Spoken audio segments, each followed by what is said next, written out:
Okay. Good evening. I'm Lisa Ketchum, Chair of the Midcoast Community Council. Tonight's candidate forum for the San Mateo County Harbor Commission is co-sponsored by the League of Women Voters, the MCC, and the MCC Marketing Association. The forum is being video recorded by Pacific Coast Television and will be broadcast on local cable channel 27 at various times up until the November 4 election, as well as available on YouTube. Viewing details and links will be posted on the MCC website at midcoastcommunitycouncil.org. Thank you for joining us, and I'll now turn the meeting over to Karen Bertrand of the League of Women Voters. Hi, I am Karen Bertrand with the League of Women Voters, North and Central San Mateo County, and I'll be your moderator tonight. The League is a nonpartisan political organization open to both men and women whose purpose is to encourage the informed and active participation of citizens in government and to increase the understanding of major public policy issues through education and advocacy.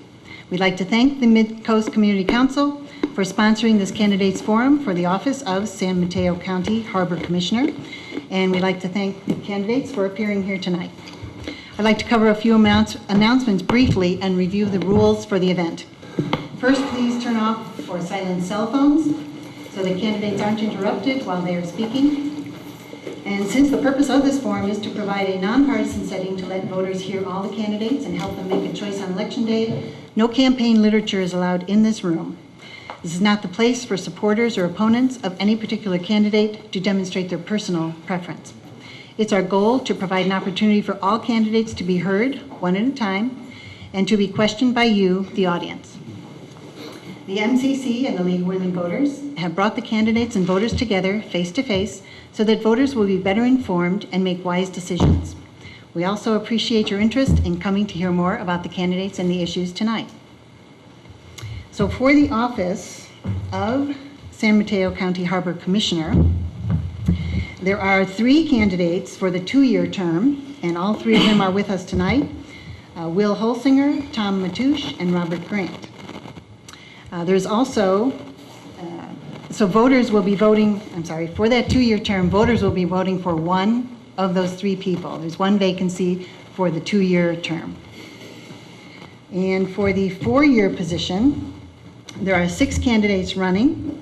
We have 4 of them here with us tonight. Voters will vote for 2 of these people for the 4-year term. People running for the 4-year position are Jim Tucker, Nicole David, Robert Bernardo, Sean Mooney, Brian Rogers, and Kimberly Collins. Okay. All candidates have been made aware of the rules through previous correspondence, but for the benefit of the audience, I'll review briefly. Each candidate will have 2 minutes for an opening statement. Then we'll move to the Q&A section where candidates will have 1 minute to answer. All candidates will have equal time to speak to the question, even if the question was addressed to only one candidate. Then we'll wrap up with closing statements. Each candidate will have 2 minutes for closing statement as well. Our League of Women Voters is pleased to send a team to assist in this forum. Tonight, our timekeeper is Robin Berry, and our usher is Margie Gator. Timekeeper will hold up cards when the candidate has 1 minute left to speak. You can show them the white one for 1 minute, and then 30 seconds, and then the stop sign. Candidates should promptly stop speaking at that time. Questions will be submitted in writing through the usher. Please raise your hand if you need a pencil and paper or if you have questions to be picked up. I ask that you write legibly because I will be reading them here from the table. Try to keep the questions brief and focused on the issues. Margie also said that she does have pieces of paper on the back table by the refreshments. In case you can't get her attention, you can always go grab one from there. Before we begin, the candidates drew lots to determine the order in which they will give their opening statements. Again, we are allowing 2 minutes for opening statements.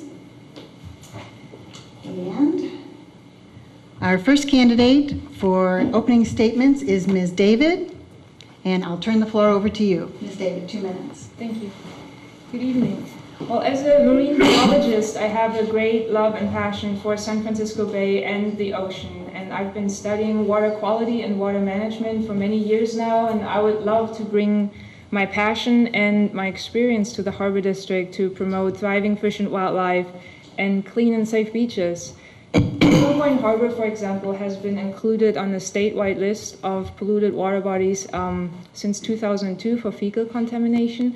But those are the beaches that families bring their kids to and play at, especially during the winter months when the harbor provides protection from the often dangerous surf. And I think it's unacceptable that we jeopardize people's health like that, and I'm very committed to changing that. I'm also committed to bringing the Harbor District back on track financially. As mentioned in the 2014 grand jury report, the district has been operating with significant yearly losses, and with that, spending down the reserves. And observers are very concerned that the district could sink in red ink. I want to improve the economic vitality of the district and help local family businesses, especially the fishermen. Update the outdated accounting system, make it more transparent, and be fiscally responsible. I also would like to establish a finance committee that can help the board with careful oversight over the budget. I definitely want to bring true transparency to district actions, especially since the district operates with taxpayer money, with public money, and every homeowner in San Mateo County supports the Harbor District with property taxes. So the district's spending decisions have to be fair and efficient, and information needs to be open and accessible to the public. Thank you. Thank you, Ms. David. Mr. Tucker? Thank you. My name is Jim Tucker, and I currently serve as a commissioner for the San Mateo County Harbor District. I came to the district by way of an appointment in 1997, stood for election and was successful in 1998, and I've run for office every 4 years since then. I'm coming up on having served 16 years on the board. Prior to that, I was a member of the City Council of Daly City, where I served as mayor and councilman for a period of 12 years. By way of a full-time job, I'm a former juvenile probation officer and counselor for the City and County of San Francisco, where I was employed for some 14 years, mostly while I was in college. After that, I left the court, took a leave of absence, and became a general building contractor and general engineer, which is how we paid for raising our family. I'm married. I have 3 children, 7 grandchildren, and now we're expecting an 8th grandchild, and we're about to have a great-grandchild 2 months apart. So that's rather interesting. When I first came to the district, we were almost $19 million in debt. I went to Sacramento on 2 occasions with then Sally Campbell and then Pietro Paravano, and 2 different teams with staff. Negotiated or renegotiated our loans that were paid for infrastructure costs and improvements, and eventually began to make payments with a business plan of $1.4 million every year since 2004. As I sit here today, we owe the state $5.8 million, which means we've paid down $14 million already. And that's during tough economic times. So I'm not completely sure about us going bankrupt. But I thank you very much for listening. Thank you, Mr. Tucker. Mr. Holsinger? Thank you. My name is Will Holsinger, and I currently serve as treasurer of the Harbor District Board. I'm pleased to tell you that the Harbor District is in very good financial condition.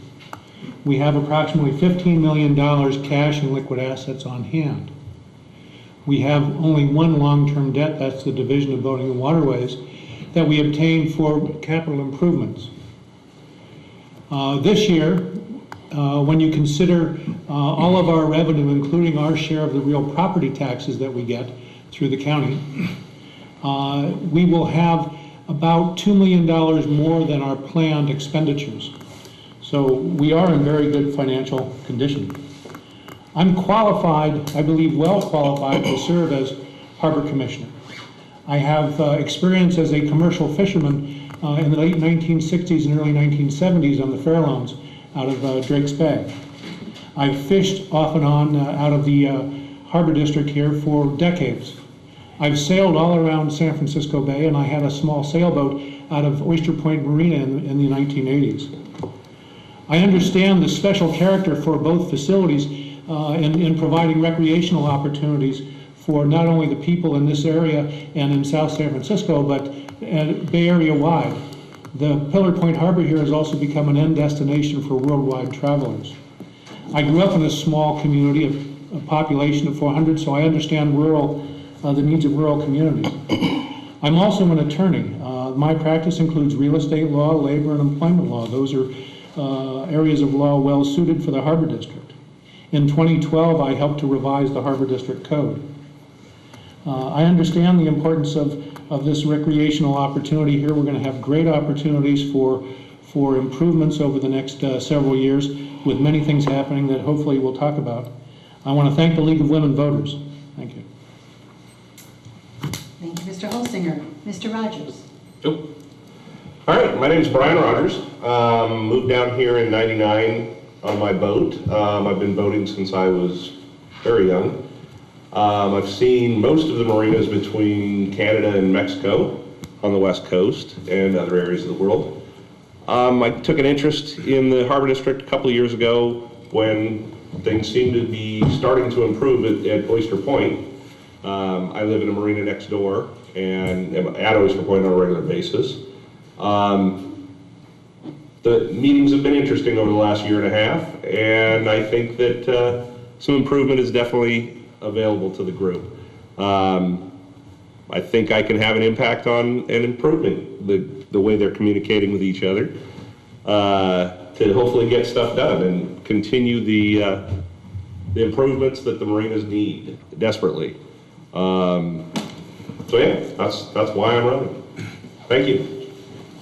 Thank you, Mr. Rogers. Mr. Matoush. Hi, I'm Tom Matoush. I've been working out of this harbor since 1992. I visited it for a number of years before that. I've enjoyed running party boats out of this harbor. You always get that dream where you think you can do it a little bit better yourself. I eventually bought a party boat. I've developed my own charter boat business. I've diversified into a number of different areas on that boat. It's not only fishing for different things. I've gotten heavily invested in research. Research is very important to me for the health of this harbor and the health of our ocean. It helps determine how a lot of us that fish, what our stock assessments are and what direction we're going to go. Part of my prior history was in healthcare management. I have an MBA, I've worked in a number of healthcare industries. I was an operations person. I was always sent to an area that needed work, needed improvement, needed drawing a team together cohesively, and I did that. I ran an open heart surgery center in Southern California. I went to Texas where I had 99 employees, 8 doctors, 20 cardiology department employees, 4 offices in 3 counties, 3 hospitals, and a nuclear medicine facility. So I had to draw that all together and make money under the current healthcare problems. I've also performed an analysis for the City and County of Santa Cruz. I built them a mooring program. I attended meetings with the California Association of Port Captains, and I met with people out of numerous harbors on a regular basis and put together a plan for the harbor that was very successful, that the Port District opted to take over. I'd like your vote and support so that I could bring my management ability to this board and to the harbor to improve the situations that we have going on here. Thank you. And Mr. Grant. My name is Robert Grant, and I would be honored to serve this outstanding community as a member of the San Mateo County Harbor District. Living on the coast for the last 5 years, the ocean and harbor have been very important to my family. When I read about the dysfunctional and disastrous state of the Harbor Commission, I decided the time had come to give back and get involved. I wanted to confront the problems head-on and be part of the solution by running for Harbor Commissioner. I've always had an interest in local government, and now it's time to do something about it. Also, I announced yesterday on my website that if elected, I would be donating my salary to a local charity. I also built a survey on my website with 10 different charities so that people could help me decide the most deserving nonprofit. In my eyes, there are three ways to make more money for the district, just like any other business. You could either earn more revenue, cut costs, or ideally do both to earn more net income. I plan on working with the other commissioners and the public to come up with more ideas to increase visitors to the harbor, thereby increasing revenue. plan on completely revamping their web presence to increase tourism to the harbor and possibly gain revenue from the web itself. When we see tourism to the harbor increase, both revenues and profits will soon follow. Local fishermen should also be supported. The San Mateo County Harbor Commissioners should work with them to make harbor and docks work for their business. Basic courtesy like involving local fishermen in decisions about the harbor that affect their business should be common practice. I think by increasing profits and making the harbor work for local fishermen and making our harbors great, a great experience for tourists, we can get this district out of debt, balance the budgets, and start moving forward past all of the current problems. Thank you. Thank you. And Ms. Collins. I'm Kimberly Collins, and I'm running for Harbor Commission because I think we need some change on the board. I think being a liveaboard voter brings a unique position to the board that other commissioners don't have. We travel to other marinas. We know we can see the needs. I mean, marinas are basically a community all on their own, and they also need their voices heard, as well as the fishermen, as well as all the businesses around the marinas. We need to get them more involved in helping make the decisions for the district. We need to make sure the budget gets balanced and has more transparency in it. And I've operated some businesses, and I know what it takes to keep them up and running and profitable. You have to have, good background and how to work with people, and you have to have a history, so you know what you're doing there, and keep things going. And you have to work with many different people from many different backgrounds of life to keep your businesses going and how to get, raise money and get it out there. I think that's important to keep the community involved in these decisions. We need to do some more of that with Pillar Point and with Oyster Point. We need to update the buildings, we need to update the docks, we need to update the pier. There's a lot of things that need to be done, and we need to be able to have the money to do that and with people that can get it done. Thank you. Thank you. I'd like to thank all the candidates for their opening statements. Now it's time to answer questions from the audience. If you have not written a question, remember you can raise your hand and our usher will pick them up from you. I remind the candidates that for the Q&A section, we are going to allow you 1 minute to answer each question. The timekeeper will alert you when you have 30 seconds left. I will vary the order in which each candidate will be called on to speak. So our first question is, can you please name 3 specific challenges that exist at Pillar Point Harbor, and could you please discuss specifically how you might meet those challenges? And we will start with Mr. Grant.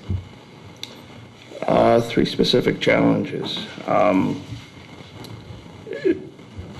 We need to work more with the people that actually operate out of the harbor.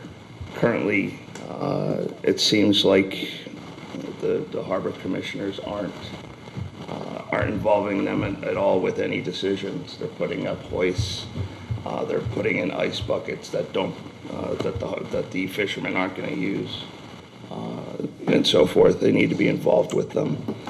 Secondly, the fuel dock needs to be cleaned up and brought up to the California Coastal Commission, their standards.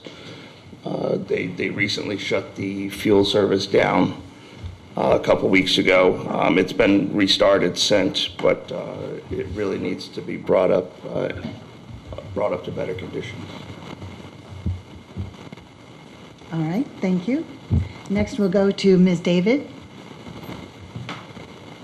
So I think one of the priorities that I would like to commit to address is the sustainable fisheries. I think our local fishermen put a lot of effort into catching the fish sustainably, and they need more support with their businesses and with creating a market for them in San Mateo County, that the fish they catch wild and sustainably, and that is healthy and nutritious and is rich in omega-3 fatty acids, healthy, good for your brain and for your heart, and they need to have help getting that market in San Mateo County, that the fish that is caught locally and sustainably can be also sold locally. And another problem is deferred maintenance that causes problems at Pillow Point Harbor, where repairs are essential currently and some of the dock fingers are not safe to walk on. So maintenance and safety is definitely a priority for me. Thank you. Thank you. Next, we'll go to Mr. Matoush. 3 areas that I'd like to see worked on in the harbor is bringing in more local business. And we talk about revenue. We need to expand the opportunity for people to work there. There's things that haven't been touched upon, things that haven't been worked with in the past. There's different types of businesses that we've seen with the kayaks. Look at how great the kayaks are right now. We need more opportunity for the fishermen, more discussions with the fishermen. We can't ignore what they're doing. We also have to be very concerned with clean water. Not only just the clean water in the harbor, but we see invasive species there. There's a lot of things that could make our harbor safer and cleaner and bring more people in, and everyone's going to benefit from those actions. Thank you. Next, Mr. Holsinger. Thank you. Johnson Pier is quickly coming to the point where it's not large enough or doesn't provide enough opportunity for the traffic that's going across it. We need to be able to get those trucks out to the fish and squid being brought in off the piers. So I think that's our biggest challenge, is how to make improve Johnson Pier to make it be able to serve the fishermen better, as well as to be able to serve the other boaters whose berths and finger docks are off of that. We also need, our biggest challenge is getting the Army Corps of Engineers to finally come back with its study and its fix for the outer breakwater that is affecting Surfers Beach. We need to begin demanding, if you will, that they comply with the new 3, 3, and 3 rules of bringing back their studies within 3 years. It's just been too long. Finally, I focus on an opportunity, which is an opportunity to not only get the Clean Marina certification we have, but also, thank you. Thank you very much. Next, we'll go to Ms. Collins. Communication, I think, is a big thing right now. We need to involve, like I said, the fishermen, the fish buyers, the boat owners, the commercial fishermen, the businesses, the restaurants, and keep them all in the loop of what needs to be done down there, and listen to what their suggestions are and make them a part of the decision making on the marina. We need to make sure we keep up our clean water, our clean marina certifications, and we also need to keep all the docks and the infrastructure, keep them repaired and maintained, the bathrooms, the docks, so they're all safe, because there's a lot of community that hangs out in that marina, and we need to make sure they stay safe. Thank you. Mr. Rogers. Yeah, I think the 3 are pretty well addressed by everybody. It's communication, maintenance, and, financial responsibility and forward thinking. They all work together. If everybody's communicating together to find new opportunities and move the marinas forward, they're going to be more financially viable. With the maintenance programs that need to be in place and improvements that need to be made at those marinas as they're getting done, they're going to make the marinas, again, more financially viable. All of that takes communications with all of the stakeholders, all of the users, both the community and the boaters and the fishermen and the businesses that are there to grow what is a pretty unique marina. Thank you. Thank you. And lastly, Mr. Holsinger. I've already responded to the question. Oh, I'm sorry. I'm happy to take another. I'm sorry. Mr. Tucker. Sorry, Mr. Tucker. Thank you. In no particular order, I think the communication has to start with we, the commissioners. That's been our most difficult task to overcome. We need to have more communication amongst ourselves and a more professional attitude amongst ourselves. Of course, I agree to continue the clean marina. RCD, Kellix Nelson, they've done a great job of working with us. The fecal matter, the bacteria is just really not there. We measure every week for it. And thirdly, I think the important thing is the development of new resources to get more money in the pipeline. That's primarily going to take place over at Oyster Point Marina, where there's some commercial property that we might be able to develop. We have to begin to wean ourselves off the $5 million we get from property tax. That's most important. Thank you. And we've gotten several questions about finances.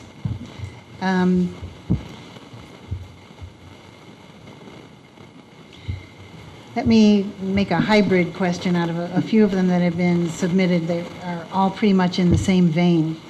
But the question would be, if the Harbor District is in good financial position, what suggestions would you make to for further improvements, especially considering the current tax structure? So I guess I'd be saying, if the Harbor District is in good financial position, what would you do to improve it besides taxes? And we'll start with Mr. Mateusz. I like the idea of hearing that the Harbor District is in such fine financial condition. But when you go to the meetings and you listen to the budget scenarios and you say, gee, there's nothing left for capital improvement. So basically we've got our docks, we've got our infrastructure falling apart because all of the money that comes in, all of our taxes, all of our revenues are being used for quote unquote other purposes. At what point are we going to start to look at the infrastructure of the harbor? We've got to worry about the dredging, the harbor's filling in. We've got a number of different things. We never have money to fix the West Trail. We haven't had the money to find the office or the property. We haven't had the money to develop the many different non-producing assets that we have. I think that when we talk about what we need, there's a lot that we need. We don't have management that's taking us in the direction of correcting the problems and going on a path to say, hey, this is what we're going to fix. Thank you, Mr. Mateusz. Mr. Grant. Yeah, it'd be nice if it was actually true. I think the first improvement would be to finish the West Trail. They're working on it now. They've just getting ready to start it. It's going to go along in different stages, but having the money to do that would be great. I'd like to see also there's been a ton of deferred maintenance over the last 20 years. I think getting things fixed, working properly, looking nice, so that tourism improves as well. Maybe building something like a fresh fish market. They're on either Saturday or Sunday morning at Harbor Village. They have a farmer's market. But you need to go onto every individual person's boat in order to get fish. Having that all in one place would also be good. Thank you. Ms. David? I would definitely like to see all the safety concerns prioritized and make the harbor safe for visitors and workers.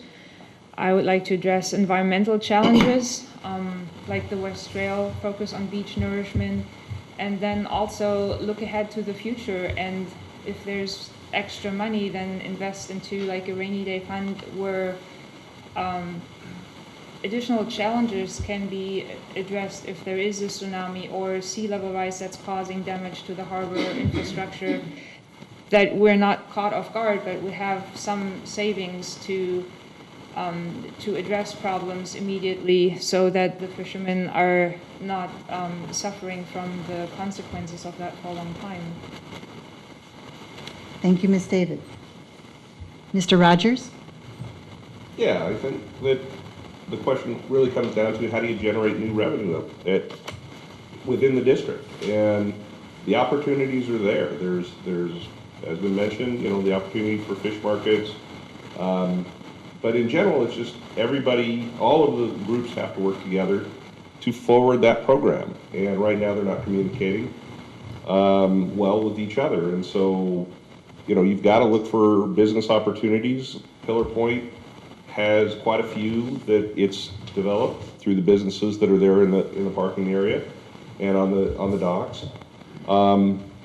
Oyster Point has a great deal of opportunity that that is just being ignored. I think part of that is because it's not really part of the district, it's something they manage. But I think that it's as important to the future of the district if that becomes a revenue source. And it has a great deal more potential to be a revenue source than the, thanks. Thank you. Mr. Tucker? At the end of this year, at the end of this fiscal year, we will have almost $15 million in the bank, unrestricted funds. And the only way we have any of that money is by managing our capital projects, and that's what we've done. There's no deferred maintenance. Things aren't falling apart, in spite of what you hear. Our development is going to come from two places. Perhaps an office building, which we can seem to secure, over at the harbor for our administrative staff, with a visitor center combination that would be leased out maybe to some federal agencies. On the Oyster Point Marina side, the Shorenstein project is at a standstill now. They're trying to sell the properties that we've been participating with them in the city of South San Francisco, and it's not working. They can't find a buyer. That's going to go back to the city, and the city's got 3 or 4 prime commercial properties that we may well be able to develop with the city's approval and help. And that's where the money's going to come into the pipeline for us. Again, the idea is to get off the property tax dole. Right now, we're an enterprise district, but that doesn't really carry weight. Thank you. Thank you. Ms. Collins? We need to bring more businesses in to be able to build up our capital money that we have to spend on other projects. I think doing a fish market and a farmer's market on a regular basis is a great idea. It brings more people to the marinas. More activities they have at the marinas. Oyster Point has been doing more and more activities, and that brings more people in, but they need some more businesses.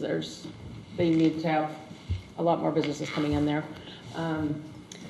But they do have a lot of activities, and we need to be able to work together with everybody so that everybody makes money, so that we can do all the projects we want to do. Thank you. And Mr. Holsinger? Thank you. I think the confusion, or if you will, disagreement over the state of the district's finances has to do with the fact that we are dependent upon our share of real property taxes in order to balance our budget and pay our expenses. On the other hand, our search and rescue service out of both facilities, we're first responder search and rescue services, doesn't generate any revenue. We're responsible for maintaining West Trail, and it's going to cost about $500,000 to do the repairs that are necessary there. Doesn't generate any revenue.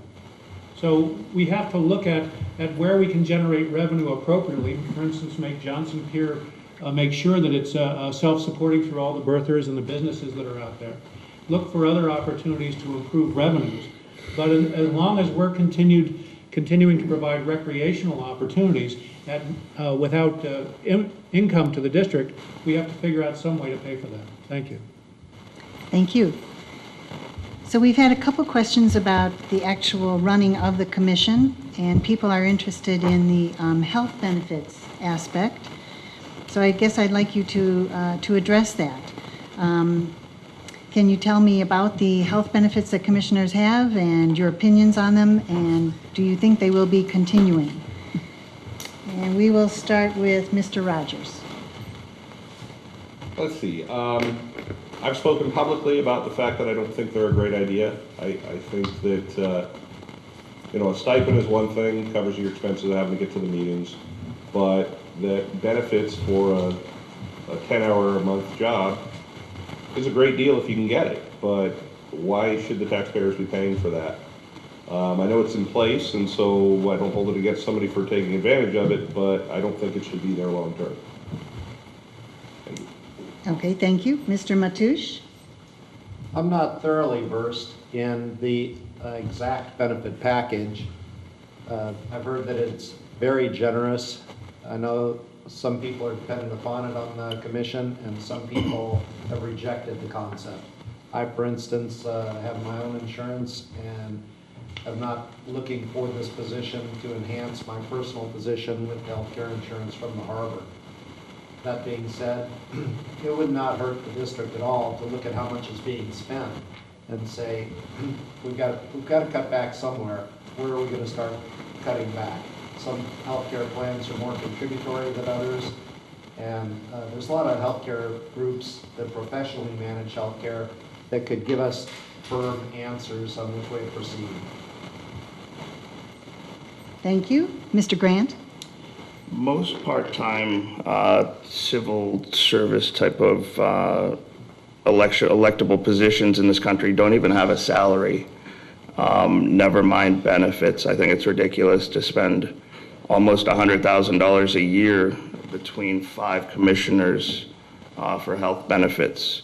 I mean, most of us have a pretty decent daily job that would more normally come with benefits. I'm not really sure why we have full benefits for these people. Thank you. Ms. David?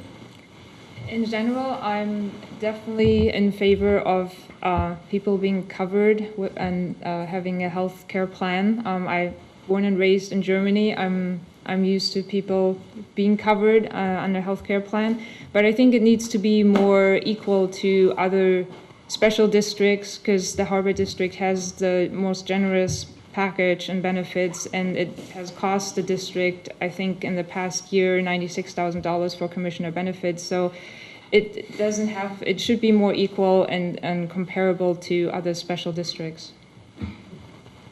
Thank you. Mr. Tucker? The current 5 commissioners are eligible for monthly medical benefits through one of the labor unions. It's optional, you don't have to take it. I believe 2 commissioners take it, 1 does not, and 2 commissioners, myself included, take what's called a stipend, or $400 a month, instead of taking the $1,400 or $1,500 a month medical benefits. I have my own plan. However, that stops with these 5 commissioners. In the future, anybody that's elected to our body will no longer receive medical benefits, and we will not have that as an option or as a benefit package for new commissioners. So we listened to the people, and we voted that down and decided to terminate that.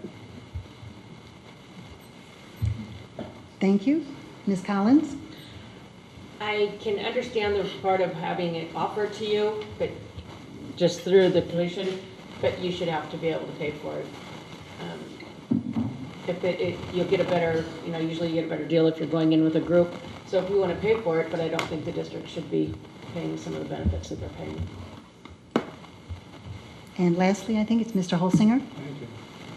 Now, the discussion regarding the health benefits, I think, has been adequately covered. Commissioners also receive $600 a month. Separate and apart from that, and it's reasonable for the public to know that. Historically, harbor commissioners, before they received that, were putting in expense statements every month. And I think a long time ago, they found it getting out of control. So they determined what it cost for the commissioners to travel around the county and to do the other things that were necessary in the fulfillment of their duties that would be reasonable expenses. And rather than providing reimbursement of expenses, they simply implemented that $600 a month process. And all of the commissioners are getting that now. So it's important for everyone to know that. We're not allowed to submit any expense reports unless it's for out of the county, and that's only if it's advance approved by the rest of the commission. Thank you. Thank you. Now we have a couple questions related to staffing levels. And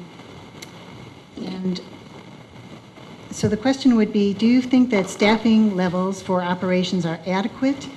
And when there are openings at in the management level at the commission, what do you think the interview process should look like? So what do you think about staffing levels and interview processes for staff over at the commission? And we will start with Mr. Tucker. When I first signed on in 1978, we had 32 employees. Today we have 27 employees. So that's usually pretty good on the surface. It looks like we're saving money. The problem is we are a little bit short-staffed. And I think this coming year we're going to have to address that issue. We provide so much search and rescue that it's very important. And right now, when the 9/11 call comes in, if there's not enough staff, they have to find someone who's off duty, usually living in Half Moon Bay or the area, to come out and service and to assist them in getting out of the rescue boats. So it's a tough situation. It's a difficult situation. As far as the new management opening, you're speaking to the retirement of Mr. Grinnell, our general manager. I believe we're going to probably have a closed session a legal closed session to discuss personnel matters. And at that time, my colleagues and I will discuss how we want to proceed and what we want to do. Thank you. Ms. Collins? I'm not really sure on how their hiring procedures are. I would imagine, I would hope they would start to look from within for the best person qualified for that position, and then go out to the community and find the best, the next best person to be able to do the job that they need to be done. I don't know how their hiring practices work, so I don't really know the situation there. Okay. Mr. Rogers? Yeah. From what I understand, they have a fair number of unfilled positions that they've been holding off of for years in an effort to save money. I think they need to reevaluate that and decide whether or not those need to be filled. And I think that a few of them do, with some skilled workers that aren't just there to run the boats for search and rescue. I think they've got a pretty good staff that does that. For the interview process, they have a staff that does that. The only position there that the interview would be anything other than letting the staff hire their own would be the general manager. And yeah, I would think that there would be some public involvement in that hiring process. But would the public get to interview the candidates? I doubt it. I don't think that'd be fair to the candidates, nor do I think it'd be a reasonable way of hiring somebody. I think the commissioners are there to do a job, and they should be let to do it. Thank you. Mr. Grant? I agree with Jim here. We should definitely add more people to the search and rescue, but there are a couple positions like HR where we have a full-time person, and it should really be outsourced with the amount of employees that you have. You should have one HR person for every approximately 100 employees. It's ridiculous that we're paying somebody full-time to do that. For the interview process, I think it should be a closed session, but the public should have some involvement in it. Thank you. Mr. Holsinger? Thank you. You know, our staff are wonderfully dedicated and hardworking and very skilled. Our deputy harbor master's length of service in the harbor district is almost 15 years on average. We do have a lean staff, and we need to beef that up, and we have the finances to be able to do it. I also want to note that all of our staff are union, and we believe that that's good for business and good for the harbor district and helps to retain those employees. As to the retirement of the general manager and his replacement, when we get into closed session, what's discussed there is supposed to be private and closed. But I will tell you right now that I do favor an executive search, looking for the best possible fit. I will also tell you that our current harbor master, Scott Grindy, came to us with good skills. I'm sure he'll be one of the applicants and one to be taken seriously. So we need to consider everybody that might be qualified. Thank you. Thank you. We've had several questions come to the desk about environmental I issues. don't think I Oh, I'm had a chance sorry. to speak to I'm so sorry. Miss David, please. I think it's very important that there is a wide search conducted for the best qualified person for the new general manager. And while I think it's really important that the new manager shows initiative and provides good service and experience and the ability to write and secure grants and bring in money so the district can become more independent of taxpayer dollars, it is also essential, especially in this situation of heated discussions at the district, that he or she should inspire trust among harbor employees and the community alike. And I think that applies to basically any kind of new staff that would be hired. Thank you.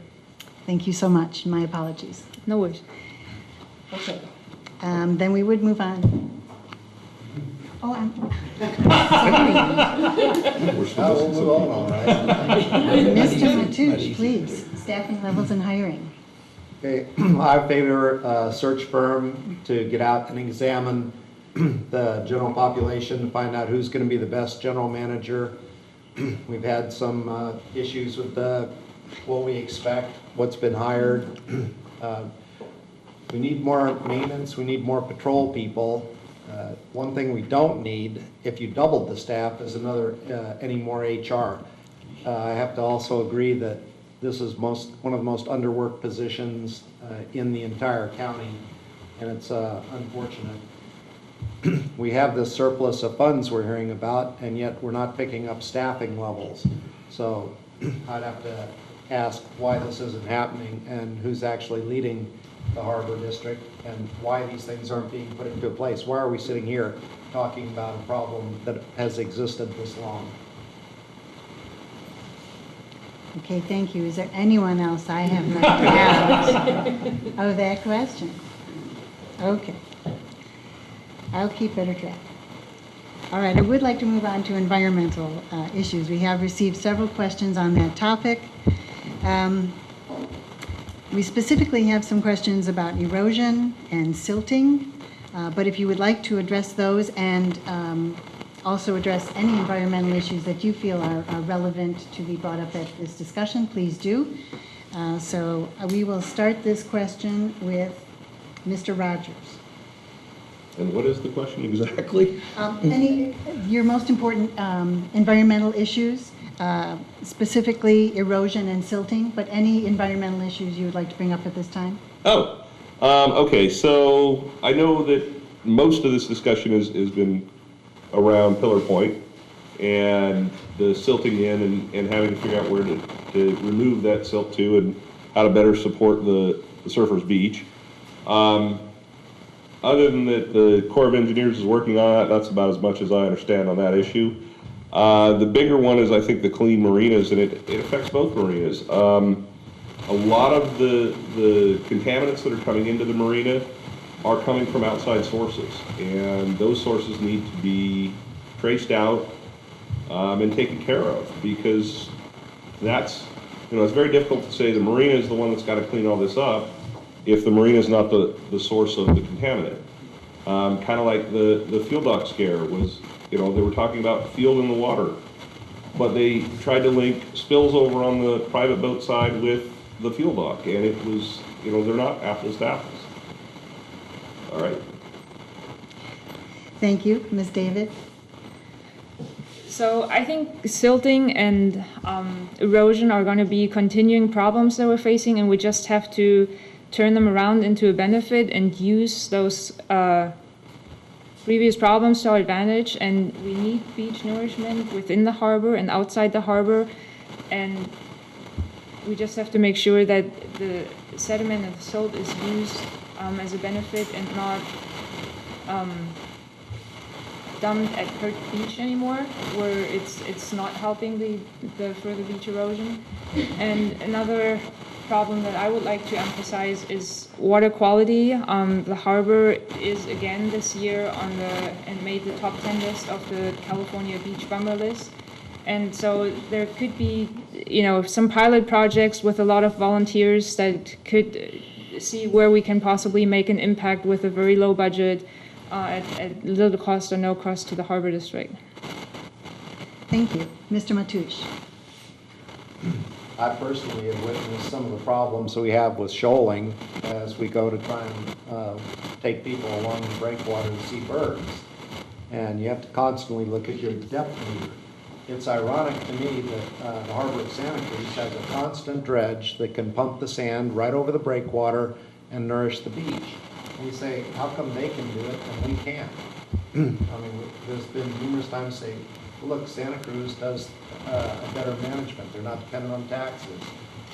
Why aren't we doing something like that? I mean, there's probably some roadblocks. Somebody will say, well, the Army Corps of Engineers hasn't improved this. They have their own dredge. There's a lot of excuses, but one thing we're not doing is taking care of the problem that's been existing and ongoing for a very long time. Thank you. Mr. Grant? To be honest, I really don't know much about silting. I think that we need to be continually dredging. I agree with Tom that our harbor should be more like Santa Cruz in more ways than one, financially and environmentally. You need to keep the fuel out of the water and keep it clean. Thank you. Mr. Tucker? This past year, we released a rather large dredging project and awarded it for almost $400,000. We finished the dredging over at Oyster Point for the most part, and we continue to work with the Army Corps of Engineers on Surfers Beach, which is really not our responsibility, more the Army Corps of Engineers, but they're using a computer model that's really hurting us. It's taking a long time to develop. Dredging is an ongoing process. We recently developed a list of places we'd like to dredge so that we could put that through the Coastal Commission and other agencies that are interested in what we're doing.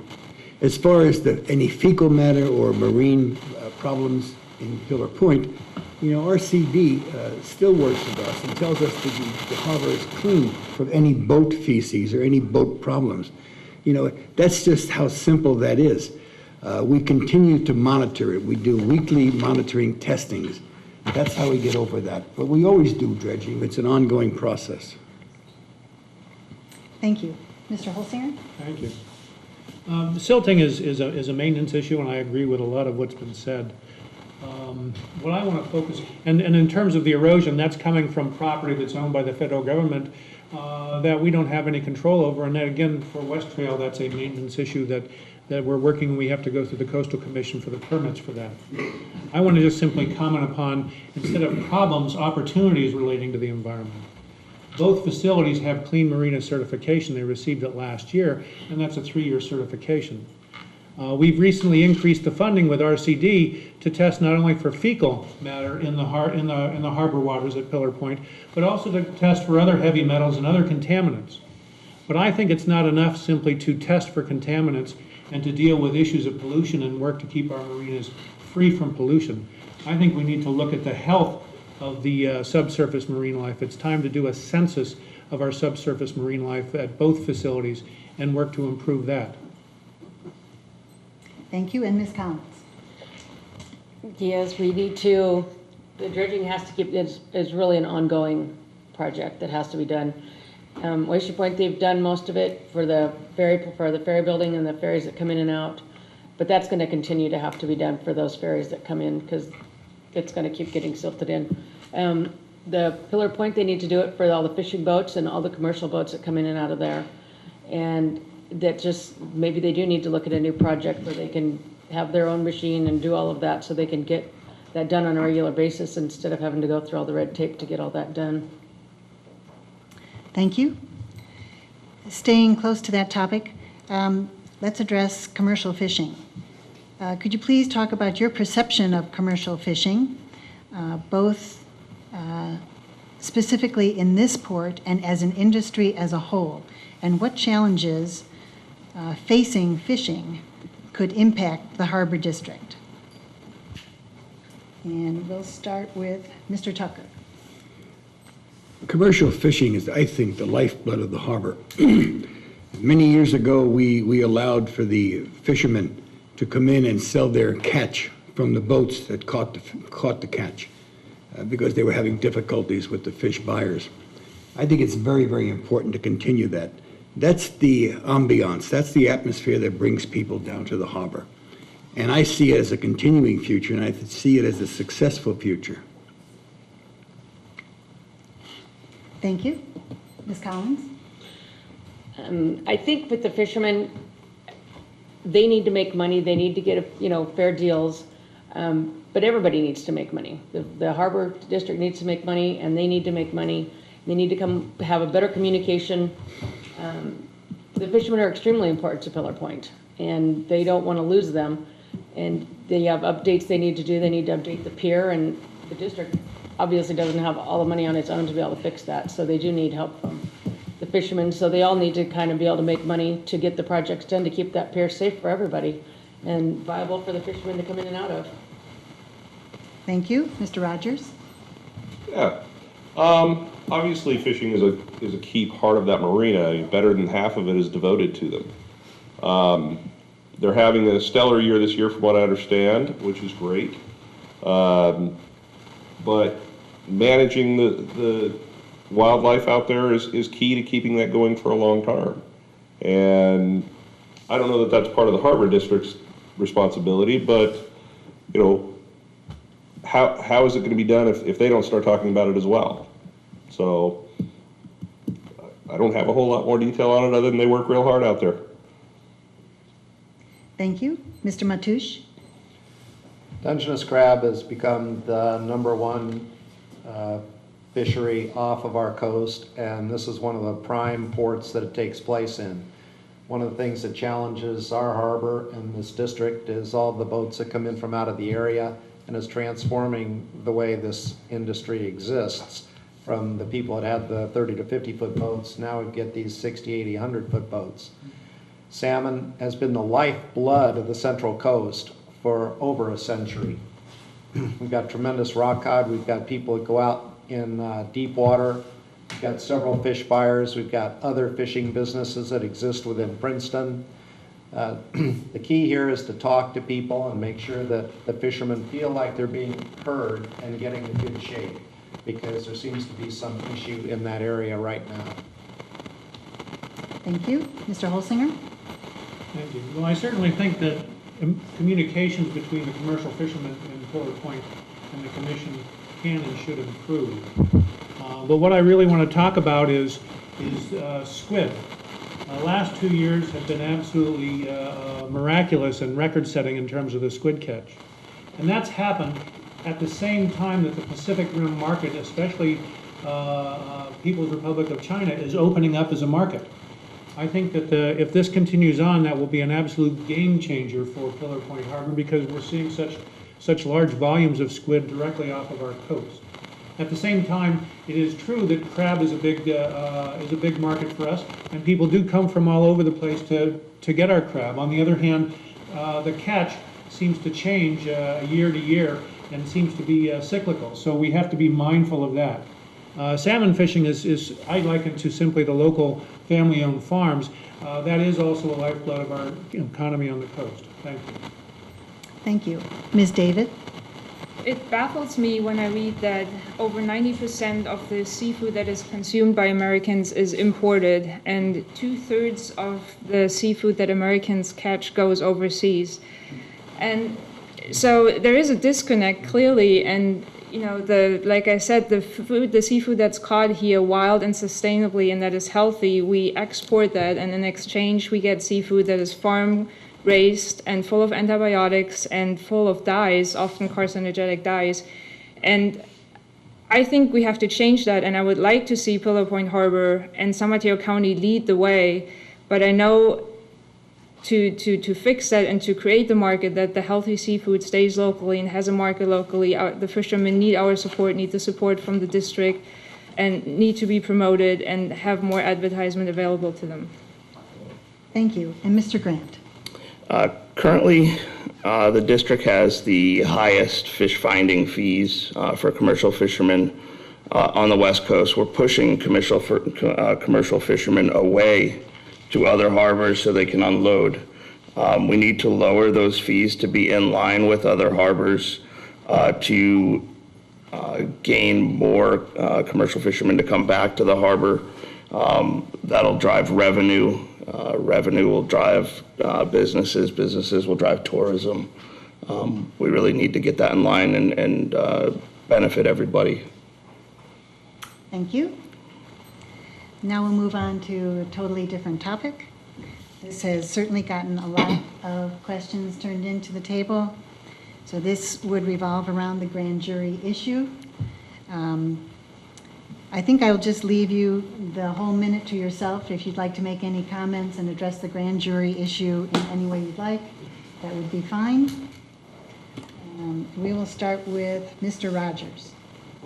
Yeah, the grand jury report was interesting in the fact that it was taking shots at every district in the county, but only had one district's name on the top of the report. A lot of the detail in the report appears to not be very accurate if you read the numbers in other people's reports, but we won't know for sure which part of that is correct until long term, when either the money's there or it's not. I know it ultimately recommended disbanding it, which they've tried to say that there are different groups that could take over different tasks, and that's a neat idea. It'd be nice if the Coast Guard was the one doing the search and rescue, It'd be nice if the sheriff was handling the traffic issues and the parking issues. It'd be nice if all of those groups took over and did what they could do. But ultimately, it's still going to be managing the marina. And I don't think, if any of you have been to Coyote Point lately, you'd be very impressed with what Park and Rec's been able to do with that marina. Thank you. Mr. Matoush? Grand jury report lays a lot of foundation that we all have to think long and hard about. A lot of it comes down to how the harbor commissioners themselves have gotten together and how they've discussed, more importantly, how the harbor commissioners and the general manager have managed. We may need people, the new manager and a new board, to get in and provide direction. When you have operations management, when you have goals, you know how to take steps to accomplish those goals. And that's something that's been kind of missing a lot. So you have to kind of say the grand jury report wasn't that far off. If everybody in the Harbor Commission and the general manager got a better report card, you'd probably get a better grand jury report. Thank you. Mr. Holsinger? Thank you. We don't know what information the grand jury had or how they relied upon it in making their recommendations. Their quintessential recommendation was for dissolution of the Harbor District. That's something that comes up periodically, or has over the years. It came up through LAFCO in 2006, and they recommended dissolution of the district. I went to the LAFCO hearings and I spoke out against dissolution because I didn't think that was appropriate for the county and appropriate for the voters and the taxpayers. I'm still against it, but whether or not dissolution of the district is something that the Board of Supervisors decides to do is really in their lap. I know if they consider it, I'll go and present myself in front of them and speak my piece. In terms of the rest of the report, focusing on finances, I simply found that their report didn't have the information that was necessary and appropriate. And indeed, there was the confusion about reliance upon property taxes that I mentioned earlier. We need those property taxes to balance our budget right now. Thank you. Mr. Grant? So currently, the grand jury is recommending dissolution if the incumbents are not unseated in the election November 4th. They'll recommend dissolution December 31st of 2014. I don't think that's a good idea. The financials I think that they had were correct, but we need new people on the board to get the Harbor Commission back on the right track. Thank you. Ms. David?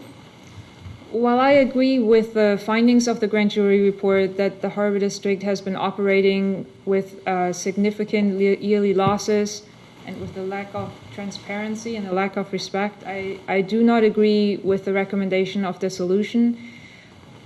The harbor community exists of, fishermen and recreational boaters and business operators and people that just come to and visit the harbors on a regular basis like me. And I think handing off the district to the Board of Supervisors is not going to solve our problem. I think the Harbor District needs leaders that are enthusiastic and committed and that carefully attend to the needs of the taxpayers as well as the needs of the harbor community. Thank you. Ms. Collins? I don't think it needs to be dissolved. I do think some of their things they quoted in the report are a little misguided. We do need the management of the district for the marinas. I think their workforce, their people that run the marinas, that needs to stay in place. I think they're now working on the long-term strategic plan, and I think having that in place will make things go a lot smoother with the whole district, because they'll have a guideline of what they need to do and how their budget needs to be handled. Thank you. And Mr. Tucker? Grand jury is comprised of well-meaning citizens, just like all of you sitting here. And over the years, I've known many of them. Unfortunately, they're not trained professionals. They're not trained investigators. I found that their report was devoid of factual material. It was wrong in several different areas. We responded to that, made a report, which we were required to do, and sent it to the judge. It's a difficult situation. I, as I sit here now in front of you, would be against closing down the Harbor District. However, it's above my pay grade. I will certainly listen to all the reports. I will listen to what LAFCO begins to create in December, and hopefully next June we'll have a report ready for us. And I'll look at it with an open mind. I don't think it's going to convince me that we should be dissolved. I don't think the county can do as good a job as we're doing currently. And there are many missteps in that whole report that I take issue with. And we went through those as a commission, step by step, recommendation by recommendation. Thank you. Moving on to a different topic. We've got a couple of questions about surplus land that may be for sale. If you could address the surplus land that is, I guess, currently on your agenda for sale. We'll start with Ms. Collins. I think that was brought up at the strategic business meeting, the first one we had at over here on the coast. And I think we need to figure out where those areas of land need to go to be best suited for the community. And if, the strategic plan needs to help with that, to decide where we need to do and what those need to be able to go to for the income that we need. Thank you. Ms. David? I think it's good that the district decided to sell that lot.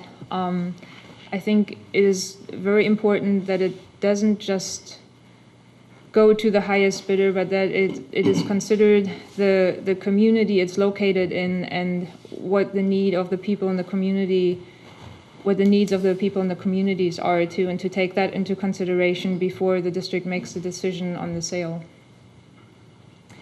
Thank you. Mr. Rogers? Yeah, the property we were talking about, I know the community would like to raise the money to purchase it to be a park, I believe is what I was told, which is a nice idea, but in a situation where the Harbor District is somewhat financially strapped, in theory, it would be kind of against their efforts to raise money to not sell it to the highest bidder. I do think they need to take into consideration what the community thinks, but it's also an asset that it's their job as a district to manage those assets to the best of the district's ability.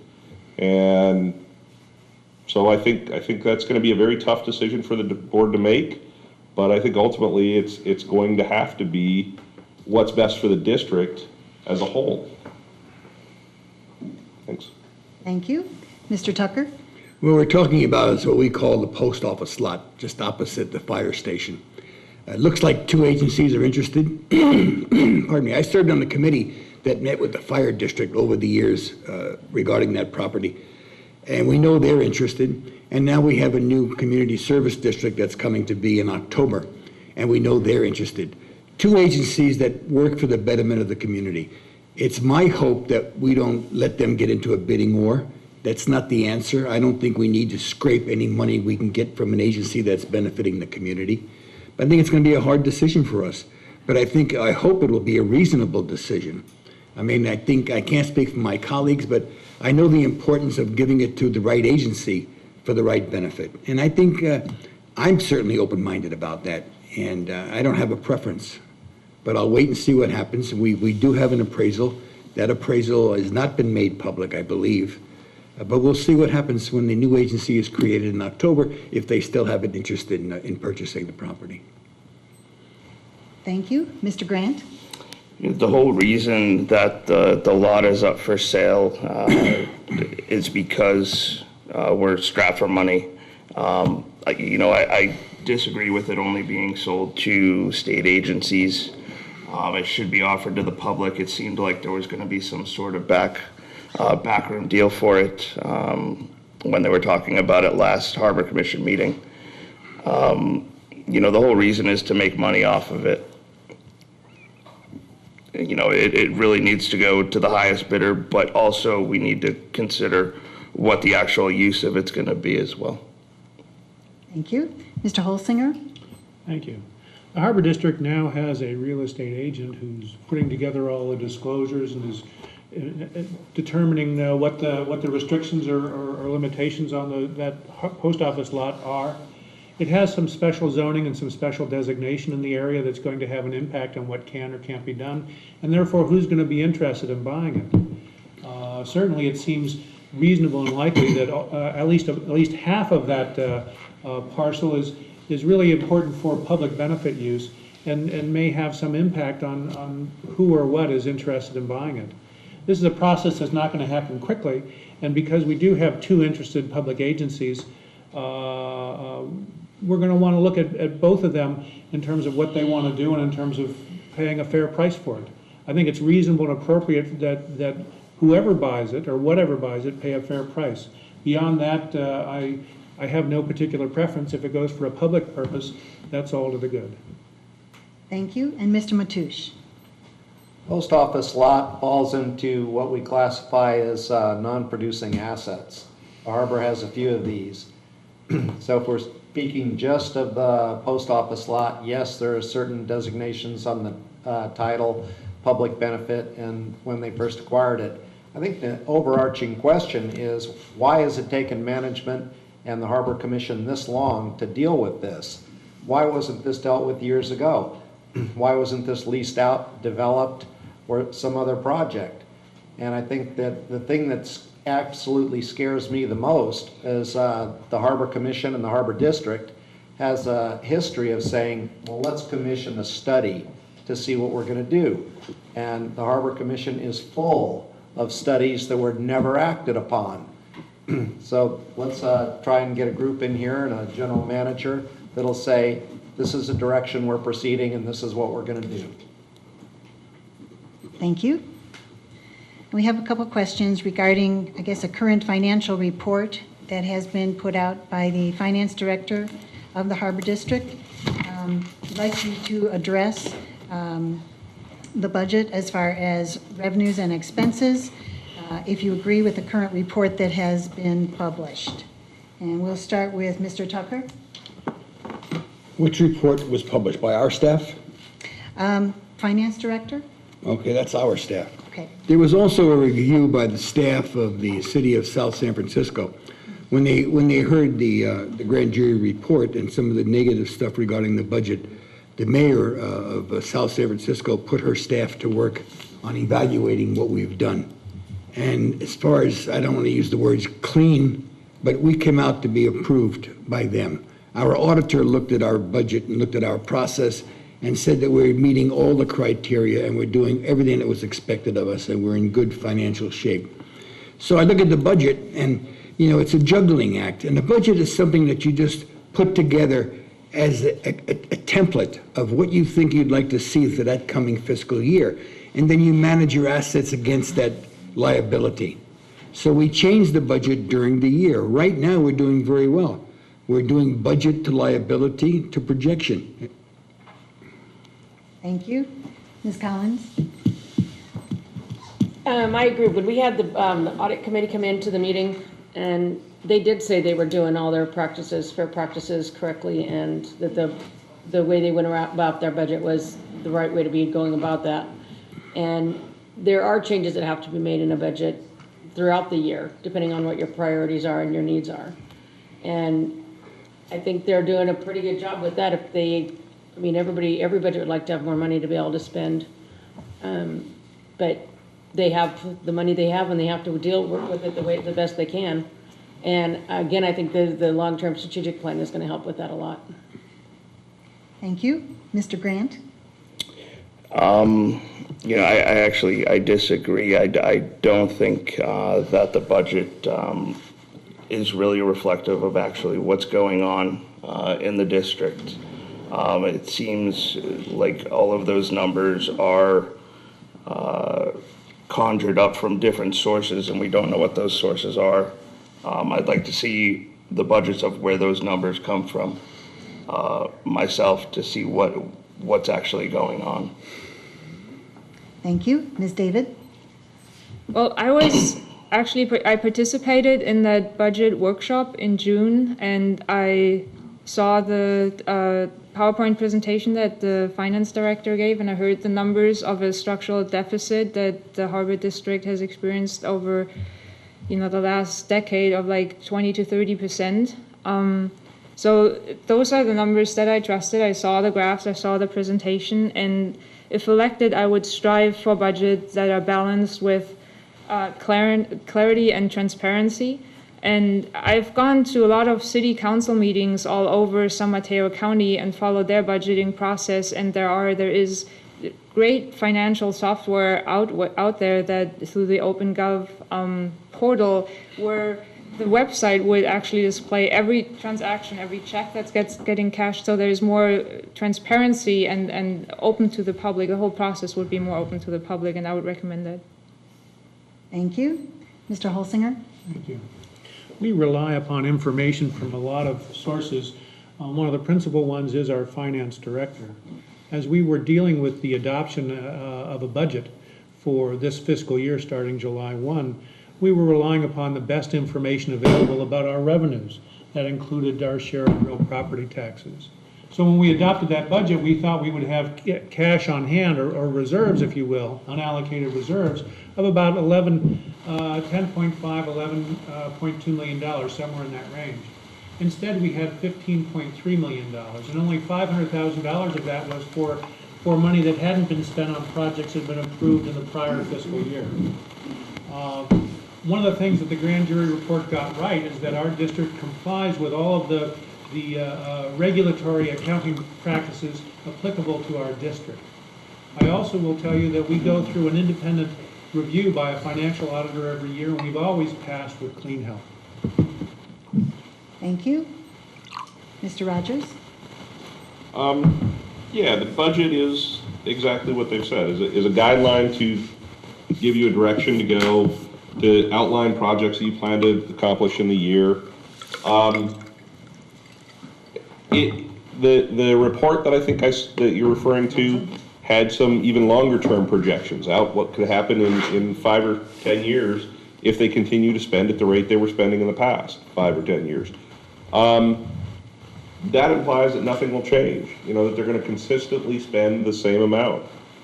And they've got a $1.4 million a year payment that is going to go away in a few years. So that didn't seem to get involved in there. They also have different people on the board with different perspective and different agendas each time there's an election, and that doesn't fall into there. So, long-term projecting out 5 or 10 years is just something to get people going. It's not real.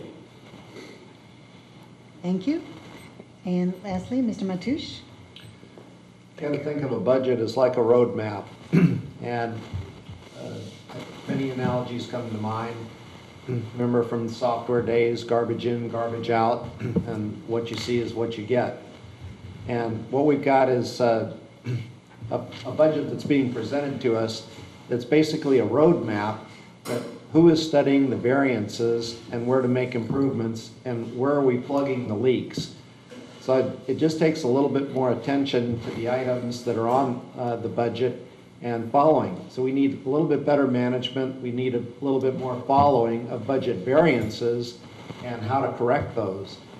That would make everyone in this room considerably happier. Thank you.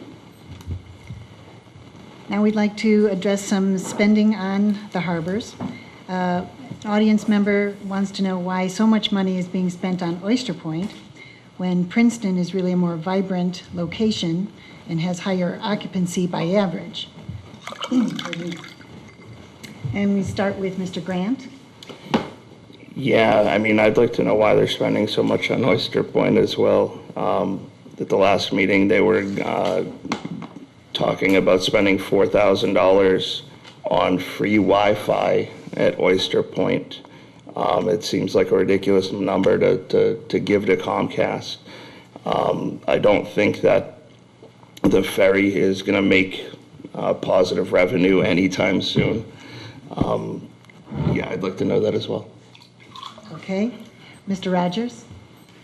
Yeah, I know that they were making some definite upgrades to Oyster Point. They're very nice.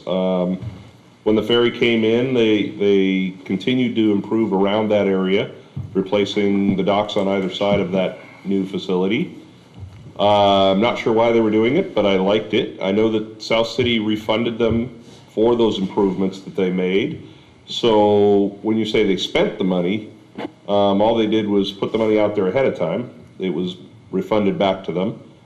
I would like to see them do the same thing at the Pillar Point. The problem is there's nobody going to refund them for that project.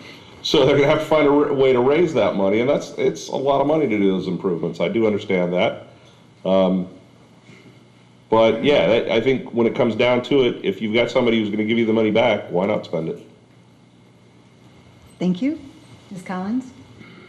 As I believe in the new budget that's coming up, they do have a lot more projects going for Pillar Point than they do for Oyster Point. They have scaled back their projects for Oyster Point. I would like to see the marinas, the docks done on both marinas. Those new docks are amazing. But I think right now they are going to start focusing more on Pillar Point than they are Oyster Point in this upcoming year. Thank you. Mr. Matoush? There's been a lot of money spent at Oyster Point, but I think that it dwarfs the amount that needs to be spent there to bring it up to what's going on. You've got sinking land, you've got a lot of issues at Oyster Point that are being fixed with a Band-Aid approach. So while they're spending a lot of money, it's still not enough to cause that to be a vibrant enough harbor that they're running at, say, even 80–90% occupancy. The occupancy is running at about 2/3. This is a great concern because you're putting money out and you don't have the income coming in. And again, it comes in to not having a plan, and if you don't have a plan, how can you follow one? And therefore, we're in the morass that you have at Oyster Point. Thank you.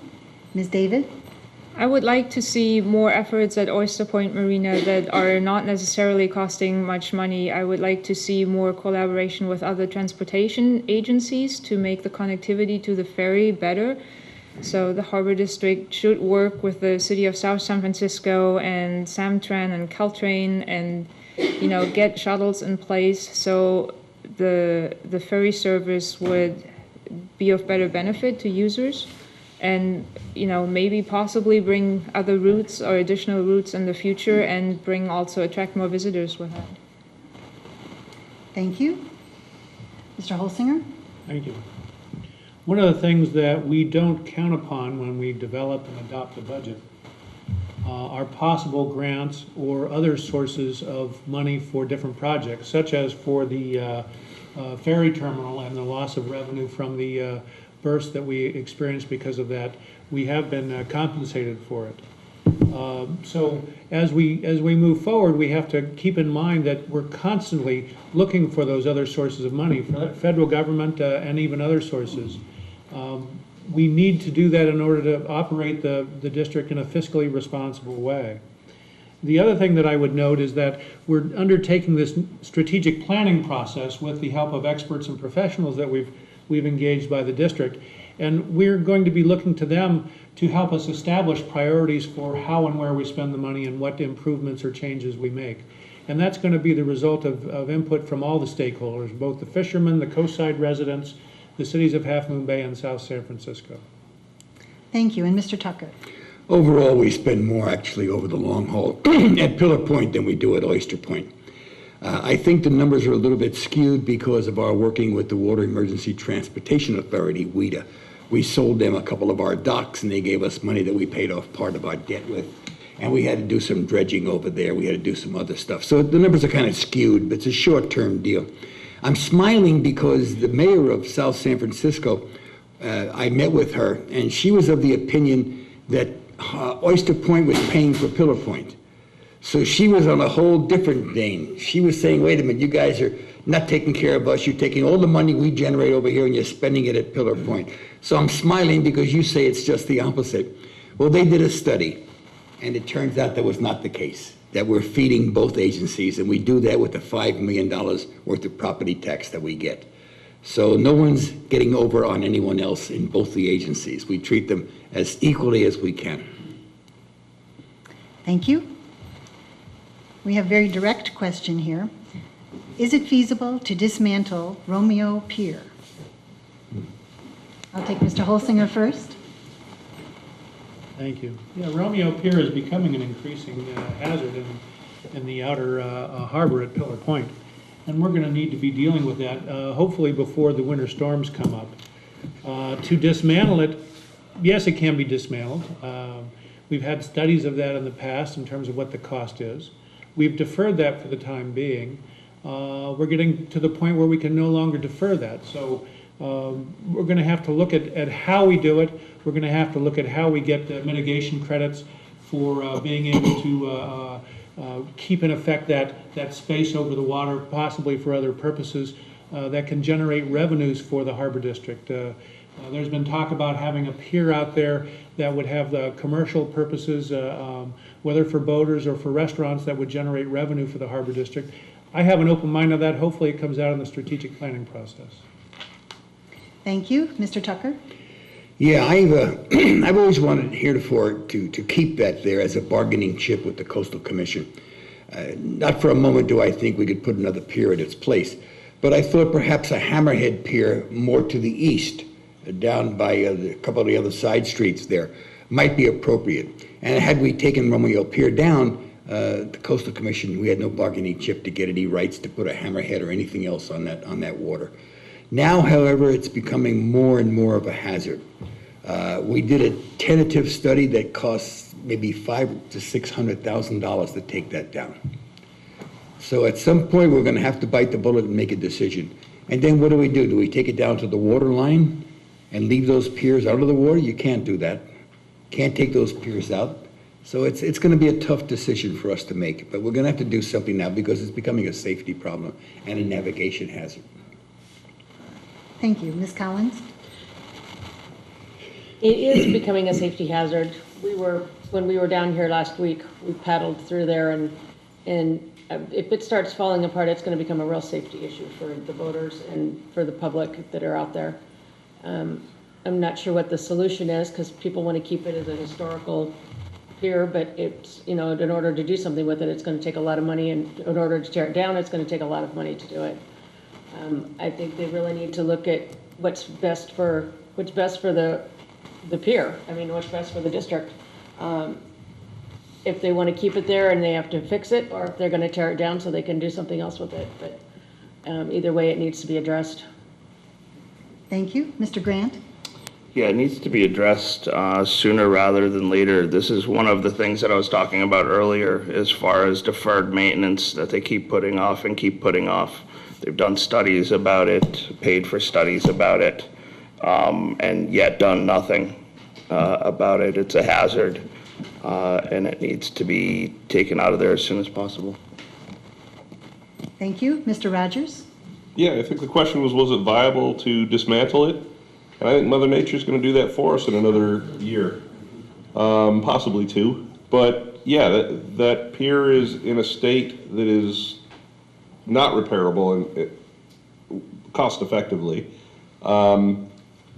Historical value or no, it's going to come down whether we want it to or not.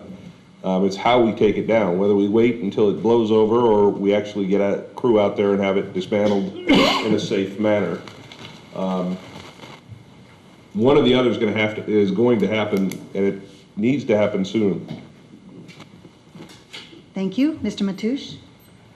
The real crime here is when the Harbor District first acquired the pier and failed to provide any aspect of maintenance for this.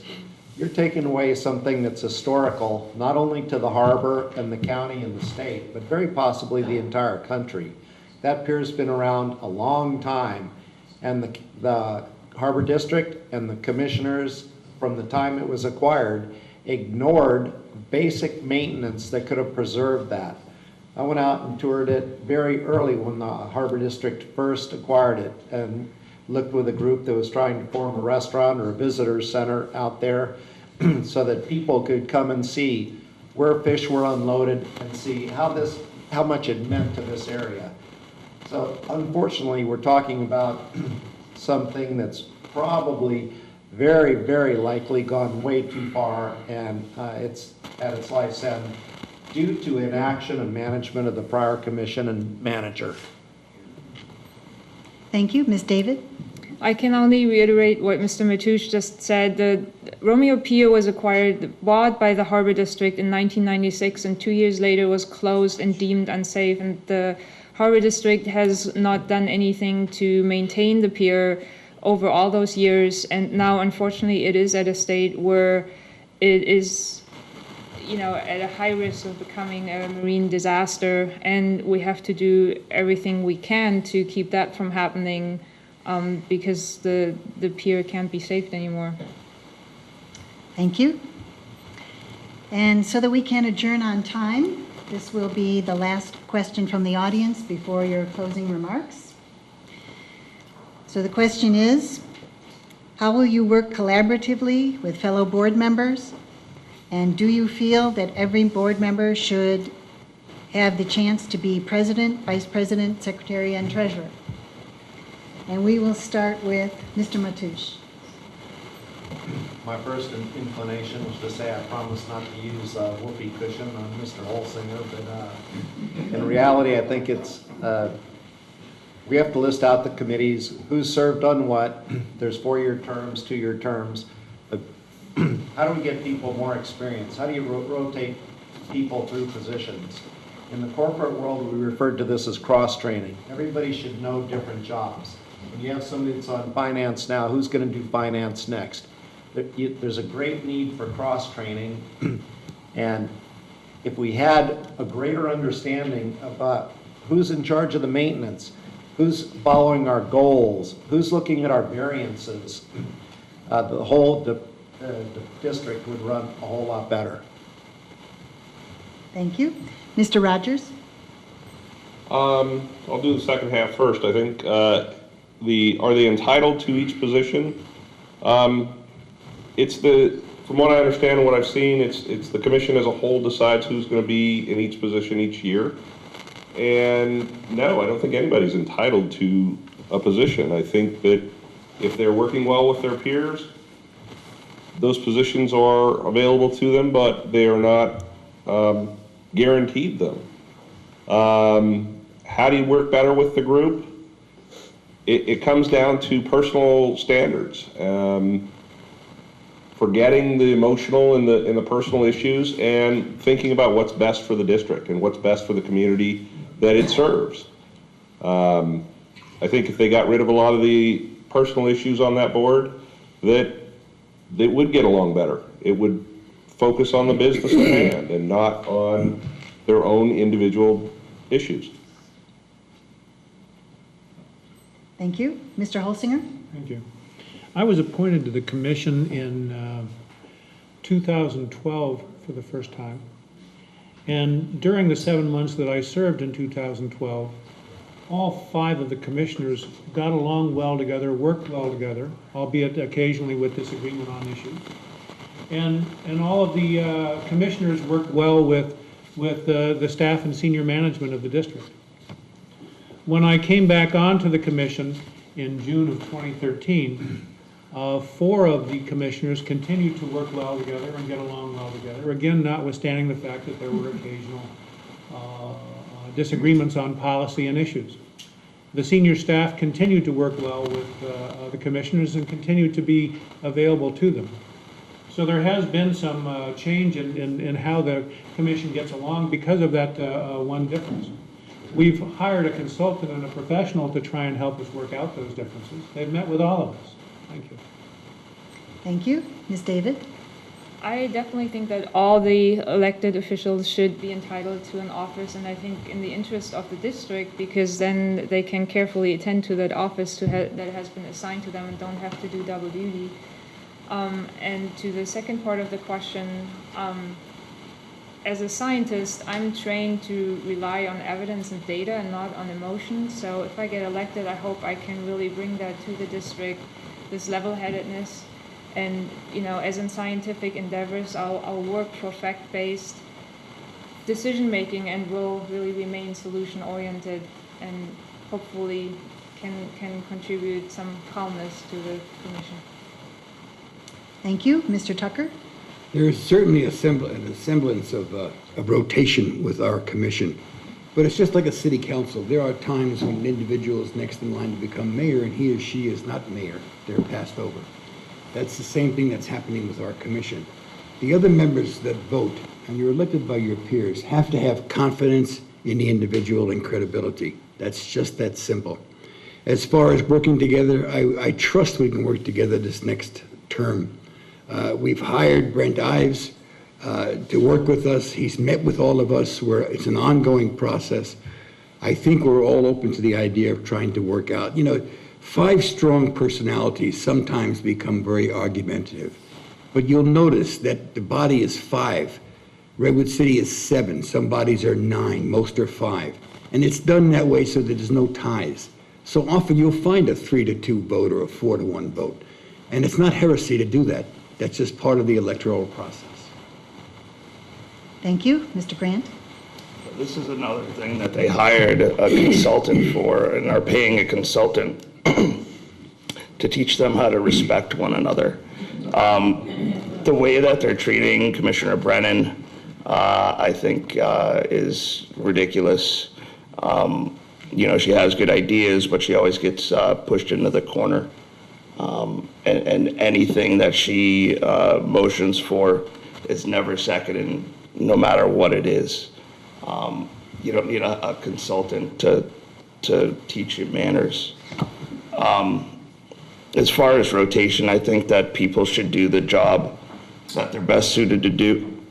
The people of San Mateo County would benefit from people doing the thing that they're best at.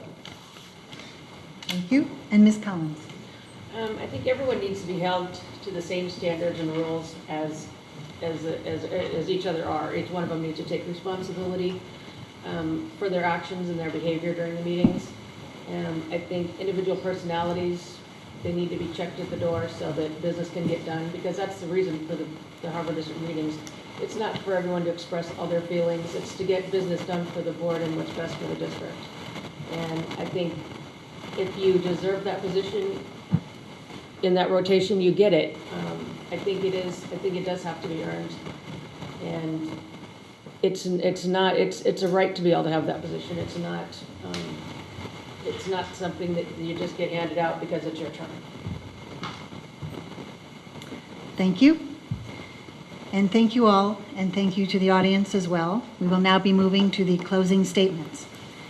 I would like to take a moment at this time to let our speakers get a drink of water and to let you know that everyone can find additional information about the candidates for this office and for all offices throughout the county on the League of Women Voters Smart Voter website. That's smartvoter.org. Candidates have been invited to enter their information and to add a link to their websites. And here's the commercial. The League is always interested in new members, and we are open to men and women of voting age. If you're interested in helping your community with forums such as this, brochures are available in the hallway, or you can call our office at 650-342-5853. Remember that Election Day is November 4th, and please encourage others to vote as well. Alternatively, be sure to mail in your ballot. If you have a mail-in ballot, make sure to mail it in on time. But if you do miss the date, remember that you can bring it to any polling place and drop it in the ballot box. If you miss the mailing date, it's quite all right. Just take it to a polling place on Election Day and drop it off. I would also add that California law allows you to vote up to 29 days prior to the election. E-slate machines will be ready at Tower Road and at 555 County Center in Redwood City during regular business hours, Monday through Friday, 8 to 5, over those 29 days. For more information about this, you can go to the county's website, shapethefuture.org. For closing remarks, we will go in the reverse order from opening statements. Again, each candidate will have 2 minutes for their closing. The timekeeper will remind you when you have 1 minute to speak, then 30 seconds, and then when to stop. And so we're going in reverse order. That would be first to Ms. Collins. I think an important part of being a Harbor District and a commissioner is listening to the community and the needs of everyone that's involved in it. The voters, the little boards, the businesses, the fishermen especially. the outside community, the people that live in those communities, and the businesses surrounding there. I think that would help a lot with the district right now, is to make them a more integral part of the decision-making process. And so that they feel they have a voice being heard for their needs and the problems that they see coming up. And I think right now they feel like they're being ignored and they're not being paid attention to. And I think that would be very important to bring them into the mix so that they can all be a part of it. And I think the district, the board needs us to work together better, making decisions. The business plan is going to help a lot. They need to really work on making sure that the marinas stay viable and healthy and sustainable and profitable. We got to have profit in there. They're not going to have any, they won't be able to sustain any of the buildings or the infrastructure in there. I hope you vote for me, and I would enjoy being on the commission. Thank you. And Mr. Grant? Okay, let me give everybody a little bit of a background about myself. I'm 39. I live in Pescadero with my wife and 10-year-old daughter. I'm a former web developer, software engineer, and computer consultant, as well as a small business owner. During the early 2000s, I got out of the daily grind as a consultant and decided to buy a failing franchise business. During that time, the first 3 years, I tripled gross revenue, tripled profits, and I ran that successful business for 10 years. I sold it to move to California with my family. We could have lived anywhere in the Bay Area. However, after a few days stay at the Oceano Hotel at Pillar Point Harbor, we fell in love with the area and decided to make the coast our home. My plan is to run the district more like a real, legitimate business. Currently, the district is working on a $3 million plus yearly deficit, all funded by the taxpayers of San Mateo County. As I see it, if the harbor continues to be managed the way it's going, they'll be bankrupt in about 5 years if they are not dissolved first. Also, like I said earlier, I'm not in it for the money. I'm not in it for the benefits. I'm donating. If I get elected, I'll be donating everything to a local charity. You can look at my website, grantforharbor.com. That's it. Thank you. Thank you. Mr. Matoush? One of the things that has been lacking for a long time is the updating of the long-term plan.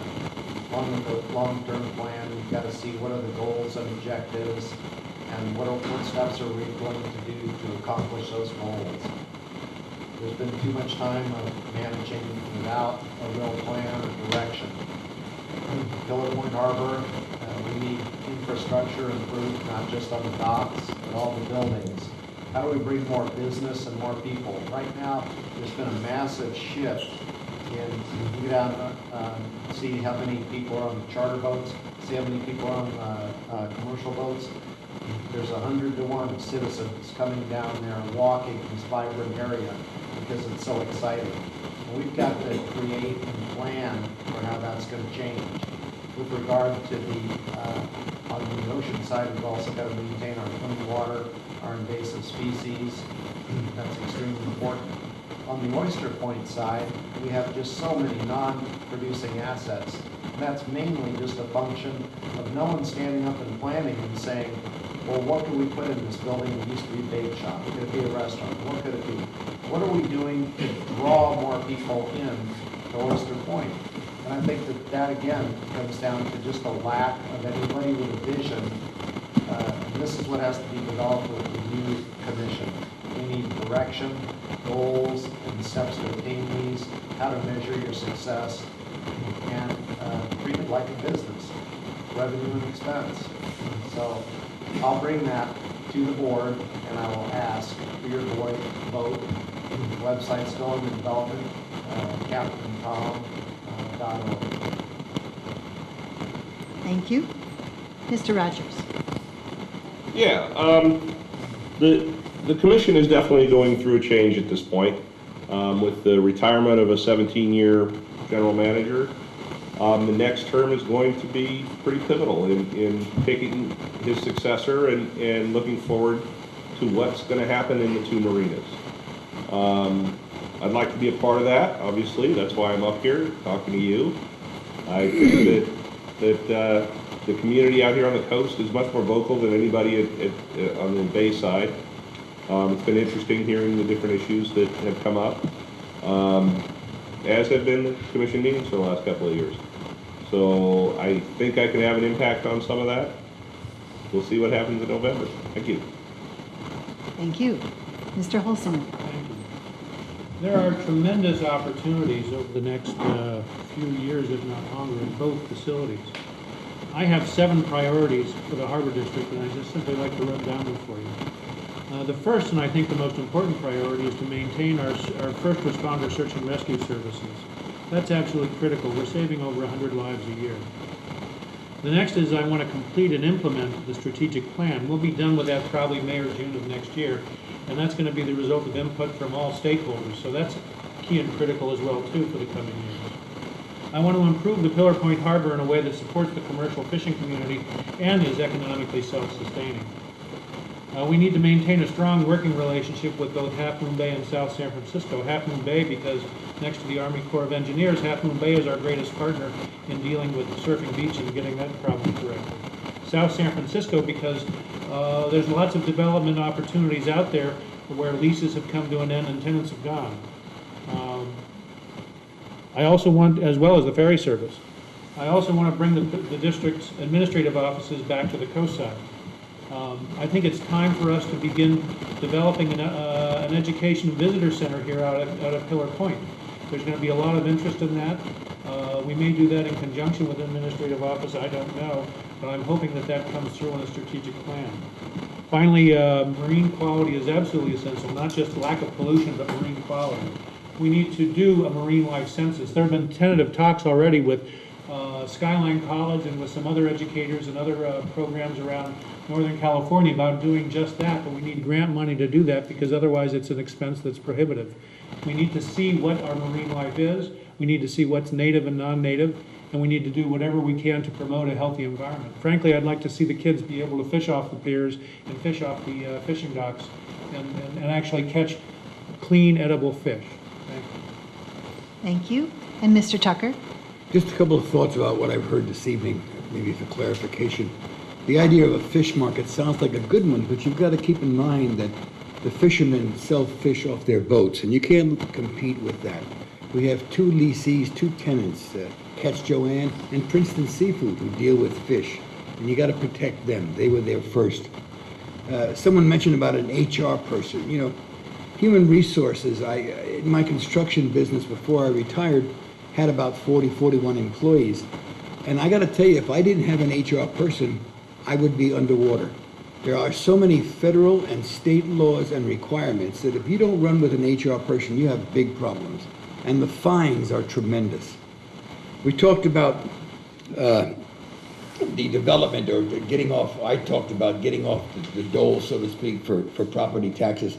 We could not do anything with the 3 or 4 parcels that are over in Oyster Point, although the city wants us to, because Shorenstein Development Company has tied up all that land, including the leases we had for the hotel. We can't do a thing until their time is up in 2019. Doesn't mean we can't plan to do it, but they have control of that land and we can't do a thing about it until that's done. The Department of Boating and Waterways. You know, $19 million loan that's down to $5.8 million. There's a lot of talk about us going bankrupt, but I got to tell you, in 2017, we will make, God willing, the final payment on that $19 million, and we will be debt-free. And that's $1.4 million that we will not have to spend on anything else except ourselves. And I look forward to that day. And you know, if you can think about all the problems we've had economically over the last 10 or 12 years, we still survived. We kept going. When I first started, we had less than $6 million in 1998 in the bank. The end of this fiscal year, we'll have $15 million. And the place is still afloat. It still works. Thank you. And Ms. David? If elected, I will honor my commitments to responsible spending, transparency, clean water, and safe beaches because accountability is very important to me.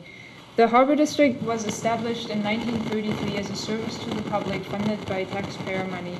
And I think they have to do a much better job to actually be transparent and accountable and to listen to the public and take the concerns of the community into consideration when they make their decisions to actually be serving the public.